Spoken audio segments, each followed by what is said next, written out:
మన ఆంధ్రప్రదేశ్కి మాకు ఒక రాజధాని ఉందని మేము చెప్పుకుంటాం. ఇప్పుడు వచ్చి ఎవరు చెప్పుకోలేకపోతున్నాం.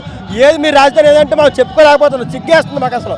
ఈ జగన్ వల్ల అసలు మాకు ఎక్కడ తలెట్టుకోవాలి అర్థం కావట్లేదు. జగన్మోహన్ రెడ్డి ఏమని చెప్పి అధికారంలోకి వచ్చాడు? మద్యపాన నిషేధం అన్నాడు, తర్వాత ఇంకేంటి స్పెషల్ స్టేటస్ అన్నాడు, జాబ్ క్యాలెండర్ ప్రతి సంవత్సరం ఇస్తానన్నాడు. ఇవేమీ లేవు. యువత ఎంత రోడ్ల మీద తిరుగుతున్నారు. నేను ఒక ఐటీ స్టూడెంట్, కానీ నేను వైజాగ్ లో ఉండి హైదరాబాద్ లో వెళ్ళి జాబ్ చేయాల్సిన అవసరం మాకేం వచ్చింది? ఒక కంపెనీ తీసుకొచ్చి ఇక్కడ పెడితే 1000 మంది ఉద్యోగాలు వస్తాయి కదా. ఇక్కడ చాలా మంది సెటిల్ అవుతారు కదా.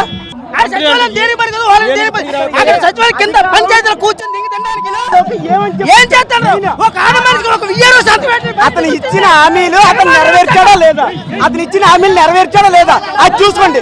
ఏ ప్రజలైనా ఇచ్చిన హామీలు నెరవేర్చడం లేదో చూసుకొని ఓటు ఏంటారు. ఈసారి చంద్రబాబు నాయుడు గెలిపిస్తే కొన్ని ఐటీ కంపెనీలు మన వైజాగ్ వచ్చి కొన్ని వేల యువతకి ఉద్యోగ అవకాశాలు వస్తాయి.